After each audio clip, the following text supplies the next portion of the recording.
Make sure you encourage others daily. Every day, encourage somebody. I don't care if it's, you're like, Brendon, all I got in my life is my mom. Great, send her a text every day. Well, Brendon, I only have this one person, these 3 people. Great, send them a text every day. Call them every day. Drop a cute note every day. Drop a voice message every day. I don't care, send them a meme. Just connect. But I believe that we feel like we are mattering when we are encouraging others. When we can recognize from our own struggle, our own journey, the difficulties of life, that we are more capable of serving other people and encouraging them. And in our world right now, so many people don't feel like they matter because they got pulled into the divisive culture. They got pulled into this darkness where their dominant mental frame of others is judgment, criticism, labeling, and blaming. So whatever they see, look what she's wearing. Whatever they read, look what he said, outrage. Everything they see is antagonistic.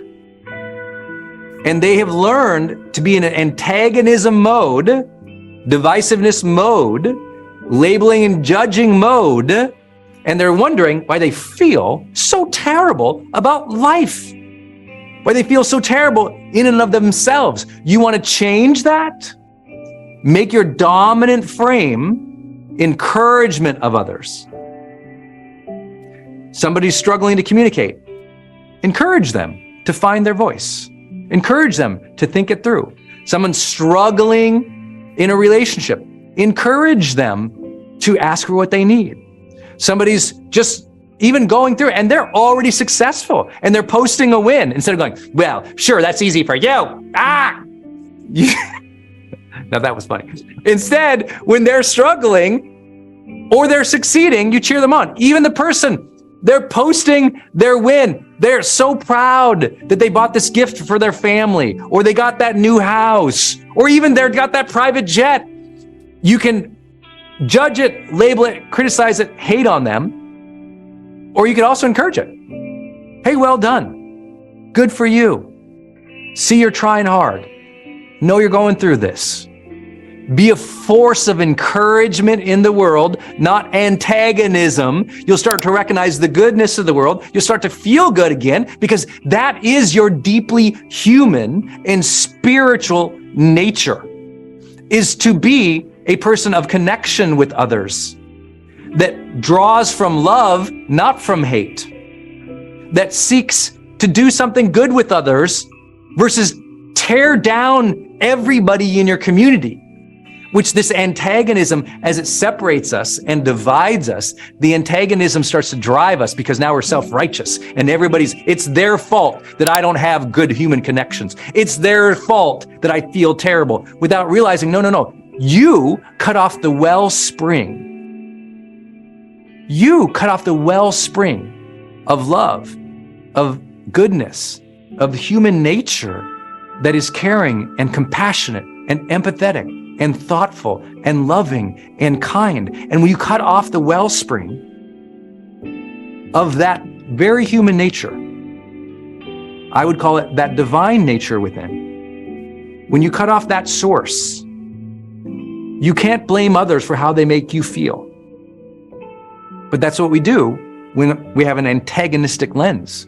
Everybody else, it's their fault. Everybody else is dumber. Everybody else is irresponsible. Everyone's an idiot. Everybody's, mean. Everybody's this, that, or the other thing. And as we blame, complain, label, and judge, we keep pushing down the very force that's trying to come up and saying, I love people. I love people. But the truth is I got hurt one time. I love people. But the truth is I don't love myself. I love people. But the truth is I'm scared what they think. I love people, but I don't want to try anymore because, people have been mean to me. I love people, but I can't. I love people. And you go through this whole thing, and what you realize is at the end of the day, you give so much time to antagonistic thoughts towards others that you forgot to encourage the people around you. But as you encourage them, A flourishing in those relationships happens at a level you can't understand. When's the last time you really encouraged your son? When's the last time you really encouraged your daughter? When's the last time you encouraged your spouse? When's the last time you really encouraged the people you work with?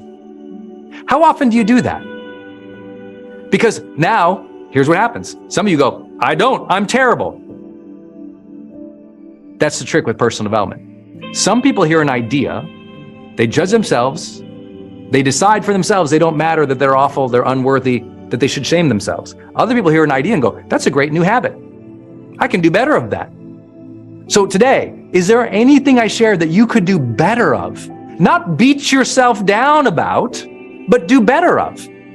That's the magic of personal development thinking. The growth mindset, right? Personal growth, more days of growth where I say, oh, that's something I can get better at.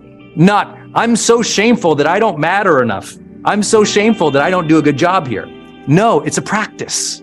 You can get better at these things. As you get better at everything I talked about today, I promise you don't even have to worry about the outcome. The outcome of you feeling that life is more beautiful, more meaningful, that you matter, that will take care of itself. And that was my goal today. Give you some insight, some questions, some perspective, maybe some practices or ideas, some mindsets that if you'll follow these and just get better in every one of these little areas, just a tiny little bit, let the outcome take care of itself. One day you'll wake up. It's a much brighter, shinier morning. It's a more beautiful life. You sense your worth again. You sense how much things really do matter right now with people around you, that life is a gift, that this moment is a gift, that what you've already been through, that all mattered. What you're going to go through, that all matters because you get to decide that. You get to feel that connection. You get to determine that meeting. You get to determine that meaning. You get to perpetuate that very feeling that you matter.